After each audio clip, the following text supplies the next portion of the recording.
Hey everyone, and welcome to Almost Cancelled. I'm Peter, that's Connor, and we are going to talk about The Exorcist, Season 1, Episode 8. It's called Chapter 8, The Griefbearers. Full spoilers for the episode, as always. First of all, apologies that this is actually a good day or so later than it usually is this weekend. Just schedules and things, and maybe someone falling asleep. Not going to point any fingers at anyone, necessarily, but yeah, blame him. Anyway, yeah. So I think the first thing I want to say about this is now the second time because Exorcist is on a break for a couple of weeks. It's not going. We're going to have another episode for a couple of weeks, and this is the second time where it's went on a break. And both times they've done a really good job of the episode that's on just before the break being like a really good like kind of mid-season episode finale kind of feel to it. It feels like, oh yeah, this is where you have your cliffhanger and you come back and find out the rest. It feels like the end of a chapter, and then we'll come back, next time in a few weeks. And so I really appreciate that. I don't know if that's intentional. I don't know if it's just like, happy coincidence that it's worked out that way for them. But Yeah, it could be either way. But it's really appreciated, though. So, yeah, so, Angela or Regan and her family are brought to Casey, and this is the episode where we really have the exorcism. Where they're in the room and they're saying their words and they're chanting at her and she's like fighting it. But it's made more interesting though because we essentially have to come to the conclusion that Regan realizes that she has to go in because in order for them to do their exorcism, the demon has to be sort of at the surface, and it only comes to the surface if she's in there to thingy. But right from the start of the episode, though, as soon as it starts, I say it, I mean Casey, but possessed Casey starts talking to them, and she starts bringing up stuff from Reagan's past, and when her mother's there and she says, "Oh, Mummy McNeil, you've aged," blatantly, blatantly, this is the demon, this is it from the first movie, and this right away it's great, and she starts like saying awful things to. Kat specifically, she says about the car crash, and about her girlfriend being a whore and like a lesbo whore or something like that. It was like I can't remember the exact phrasing, but it was like just really like mean stuff. And it's really hard to remember because it comes in the middle of a rant that is just hurling abuse at everyone. It is, but that's why it makes it so great. She's just like going full on, like everyone is getting it, like, and even later on in the episode though, when she's talking to Regan. And she says, "Let's give them what they want," and she starts to twist her head, and it's like this famous moment from the movie, and like Regan jumps in and like grabs her and like stops her from doing it. But two things I really liked about it. One, it's actually kind of foreshadowing something later, which we'll obviously get to. But I also love the meta commentary there. Let's give them what they want, and she starts to do the famous. It's like us as like the fans, the viewers are waiting for this kind of thing to happen. I doubt they're going to have the masturbation with a crucifix on the show, but we'll see. Feels a bit out there for Fox, doesn't it? It does. But then again, some of the other stuff on this show is already kind of... It does. It has been impressive for that. Yeah. So it doesn't feel neutered. I feel like we're at a point now with network TV where we can do this. Hannibal was the same, where that was like super, bloody. Yeah, that was kind of like a new benchmark for TV, for network TV anyway. Like, it was like, sure, there's still restrictions, but... Look what you can do if you know how to work within them. But so we have this fantastic thing where like Reagan goes inside her head, or the demon pulls her in her head, and we have this kind of like living flashback where she's back in the 70s, just sort of early on in the story of The Exorcist, like just before or just at the start of it, where she sees her younger self playing with the Ouija board, and like Reagan's like watching, and it's almost implying like Reagan might even be like at one point she like moves the I can't remember what you call the thing on the Ouija board. Counter? Pointer? No, there's a specific word for it. Yeah, there is, but I can't remember what it is now. I feel bad that I don't remember that because I just seen the second Ouija movie like a couple of weeks ago, but at one point she even, as if she was the presence in the room at the time moving it, and but the demon's there, the salesman, possibly called Pazuzu, going with the book and the sequels, and they start and this is kind of like where Regan finally is coming into her own, where like we're finally getting her to just, because we said this when they revealed that she was her, and she finally started to feel like a character as opposed to just like saying crazy stuff constantly, and And it started to almost shift into her show. yeah, it's funny because I almost thought it would be like before it started. Like I thought, oh, Gina Davis, obviously it's her show. And then it did like what 5, 6 episodes where no, it's not. Yeah, but then they revealed it was her, and it was like, okay, right now it's starting to make a bit more sense.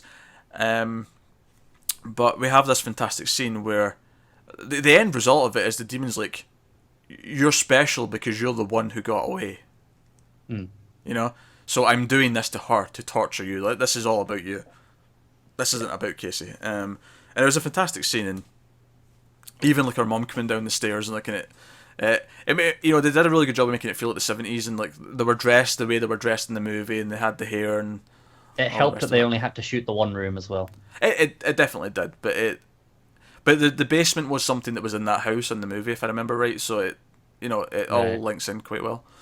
Because even the mother saying that she's getting this job to direct a film, like, you know, I vaguely remember that being mentioned in the movie. It's been a while since I've watched it, so I can't remember how the details line up exactly, but I vaguely remember these things being mentioned. So now all links up nicely. So basically they do the exorcism, and it works.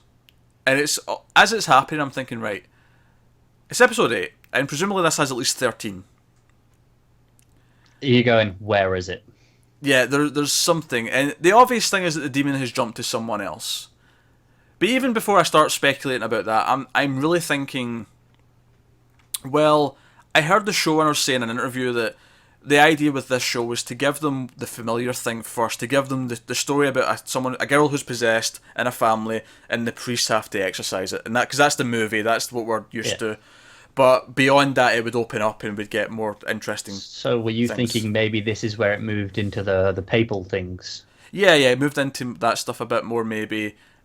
Still kept these characters around because there's talk in the episode, of course, of like them moving to other cities. You know, they talk about Kat going off to dance school, because her grandma's got connections because she's an actress and all that. And I'm like, well, that's probably not going to happen just because we're going to keep these characters. I don't see them all just disappearing from the show. I will say though, the whole possession. Do you know what the actress who plays Casey was doing very, very well? Every time she sat up, she did it in this very methodical, slow way that was just, you know. I think the best thing to compare it to for fans of wrestling is the way the Undertaker sits up in the ring. It was very much that, but it worked really well. The thing I really like is that she kind of turns her head and then looks back in the direction she's turned it from. Do you know what that is? That's opposite Terminator. Because if you ever watch the Terminator, especially the first one specifically, Arnold Schwarzenegger did this thing where he would move his eyes first before he turned his head. Yeah. And it was very creepy. And it was just a simple little thing, but it added this extra non-human thing to his movement. And this is almost the same thing, even though it's the opposite. But it's doing the same effect. Yeah, it's almost... And it actually makes sense that it's the opposite, though, because if you think about it, the demon, unlike the Terminator, has more of a personality. Like, the Terminator's got no personality. It's a machine. It's mechanical. It's methodical. The demon is the complete opposite. Nothing about it's logical. It's completely just personality and taunting and trying to be creepy and trying to be mischievous and evil, and you know, whereas the Terminator isn't evil, it's just what it is. Yeah, it's scary to us because it's, you know, a killing machine, but it's, you know, it's essentially a gun. It's just, yeah, it's not actively evil. Yeah, so, you know, and it can be used for good, as Terminator 2 shows. I did not expect to be talking about Terminator when we're going down a rabbit hole here. Yeah, we started this, but no, I think that was an interesting comparison with the movement. Yeah, she's been doing really good with that creepy stuff. We've been saying that ever since that moment with the Jenga. In episode 2, we've been saying how good she's been at doing the creepy stuff. But yeah, so obviously, where is it? What's the twist? Where is it coming? And so sure enough, the big twist, the big moment at the end of the episode is that it is in fact back in Regan. Regan is once again possessed. Perhaps even more fully than she was ever in the movie, because this was full on, like, she snaps her mother's neck. She spit, you know, again, like I was saying about foreshadowing, her mother's head gets snapped completely 180. Yeah, And also, it's something that she doesn't have to go through all this stuff that we've just seen with Casey. It's like, nope, demons in control here. Which to me almost makes me wonder if there was like an extra element to that scene inside, the flashback that we didn't get to see, where she willingly gives herself up. Yeah, it might have been. I can, or at least even if she didn't say it, like it was kind of in her head, and that let the demon go into her. Like, Yeah. I could see that being the case. But no, it was a great big moment. It's like, big cliffhanger, leaves you stewing for later. So this was a fantastic episode, but I'll get that out of the way just now. This was really, really good. Yeah, definitely. Felt very climactic. Felt like it, a lot of things that had been building up over the last little while really sort of culminated. Yeah, and like you say, it left at a point where I feel, okay, this is on a break for a few weeks. I'm okay with that, because this is a point where it's like, okay, let's have a breather. Yeah, it felt like a lot of conclusions, and then, this one big cliff, well, kind of two, but that was the main one, obviously. Yeah. So other things that sort of go on in this episode, subplot, obviously, Marcus and Tomas are doing the exorcism for most of the episode, but there's some other things that came out of their stories afterwards. So unfortunately, Tomas's extracurricular activities have come back to haunt him. Jessica's husband is in the church to greet him when he returns, and we have a bit of a confrontation, a bit of a showdown, as it were, where Tomas takes off his collar and is like, "You want to go?" Yeah, it's almost like, look, I'm not a priest now. I'm just another man. Yeah. It's almost really, how that classic movie thing where someone would say you wouldn't hit a guy with glasses. Yeah. Yeah. But with the collar, I don't know. Yeah. It was almost kind of like that. But no, I like that because it kind of again, it's everything that we've seen building over the last 7 episodes coming to a head, where he's been having this thing and these doubts, but this is like, no, this is going to be a problem for him, because her husband wants to get him in trouble, wants to get him in trouble. Basically, with the church. Actions have consequences. Yes. But it's weird because I was like, Jessica, didn't you properly split up with him? But obviously he's still in her life. It's obviously a lot murkier and messier than what she let on before. But I thought that scene was actually, for a plot line that was kind of minor and not one that I was necessarily that excited about, I thought that the tension between them in that scene was actually fairly well done. So yeah, definitely. Is Father Marcus gay?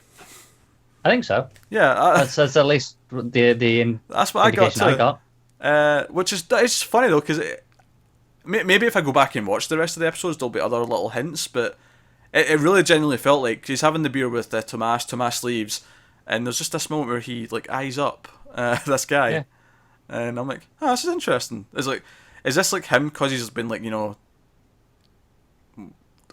abdicated from the church? Is he now free to pursue this kind of thing? Is this something that he's always wanted to do but not been able to, or has he always just been this renegade who is into this kind of stuff? I think what made it drive home for me though was this was just before the scene with Tomas and the other guy, right?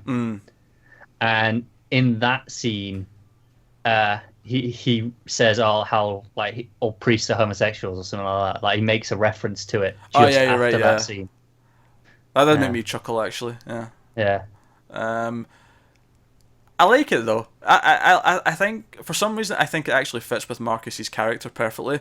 That he is very religious, but he's kind of this new wave form of religious where he questions a lot of things. Even though he's been very obviously, deeply talking about the will of God and when he's talking to the sisters and all that. But he very much is someone who will challenge things if he.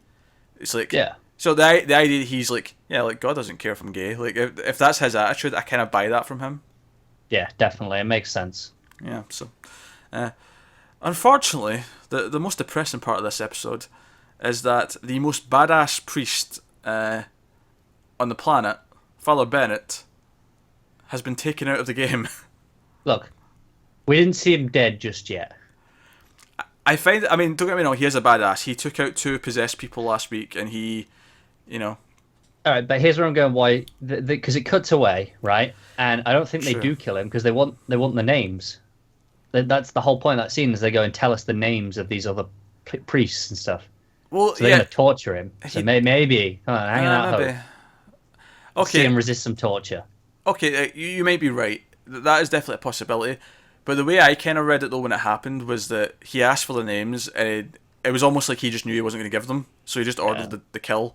And I mean, I'm just being optimistic. What can I say? but he was being suffocated. They could just do it for 5 minutes, or not 5, well 5 minutes would kill him. But you know what I mean? Like Is it long enough for him to yeah, pass out? yeah, and then take it off, or even just shy of that, so that he's still awake to like feel the panic and the pain and whatever. So maybe it is torture. I don't know, but he did inform the police though of the bodies, and the police seize that place, and they go after the sort of the main homeless guy that we've been seeing, and he kills himself. And we get the idea that the church, the corrupt members of the church, the papal guys, must have supplied these weapons, these explosives, all this kind of stuff. Yeah, it's clearly a very in-depth conspiracy going on Yeah, here. because this was the thing up until the twist with Regan. I was, of course, this was the thing that still hadn't been like neatly finished. This was the thing that was definitely still had stuff to play out. Yeah. But of course, we now have the Reagan stuff to do, and it'll be really interesting to see who starts noticing first. Yeah, I almost want them to do like maybe 2 episodes now without any other characters knowing. Just do 2 episodes of this papal stuff, but we know about Reagan, Yeah, and then kind of bring it back with a vengeance then. yeah, that'd be interesting. I hope it's Casey in a way. Like I hope Casey kind of recognizes it. Yeah, I can see that. Maybe not. I don't know. Like I mean, it'd be kind of fun for any of them. I do think it's interesting though that the dad seems to be getting a little bit better. Like he's starting to heal. But that was the other thing is the salesman even like takes credit for his accident. Yeah. Well, he's like rhyming off all these things, and he takes credit for the car crash because he even says that he was the one on the road, which we noticed at the time. We did say it was him Yeah. on the road because I remember questioning it and going, it looked like him. But at the same time, he blames her for looking over. It's like, yeah, I was Yeah, there, yeah. but if you hadn't looked over, it still wouldn't have happened. Yeah, that's where he cracks the lesbian comment. Yeah. No, that was a solid episode though. It advanced everything. It gave us a lot of conclusions. And at the same time though, because I was almost worried like for the first like 15 minutes when they were starting to do the exorcism stuff that, right, how long can they keep this going now? I feel like we've run the course here. We can't, like, if this is like another 3 episodes of her being like this and them trying to like, get rid of the Yeah. demon, it's going to start getting old. But I actually think it's a testament to the writers here that they have recognised that this is where it should end. This is where this Yeah. part should reach its They conclusion. were very aware of, no, we can't go any further with this. Let's just hold it here. Because it would have been so easy for them to stretch it out for another episode or 2 if they'd wanted to. Yeah. So credit there. Credit for knowing when to end stuff. Credit for another good twist, and just some genuinely good scenes and good exorcism stuff, and Yeah, it's a really solid show, and I still can't quite believe that. yeah. Because before the first episode, we were like, this is probably going to suck. We're probably just going to watch the first one. We're going to drop it afterwards, and it ended up being really, really solid, and it's mostly been very consistent as well. Yeah, definitely. Yeah. So that's this week's Exorcist. Let us know what you thought of this episode in the comments below. Like and subscribe and all that stuff. Thoughts and theories and feelings. We're on a 2-week break, so you'll go wild with them. But otherwise, guys, thanks very much for watching. Keep watching TV. We'll see you next time.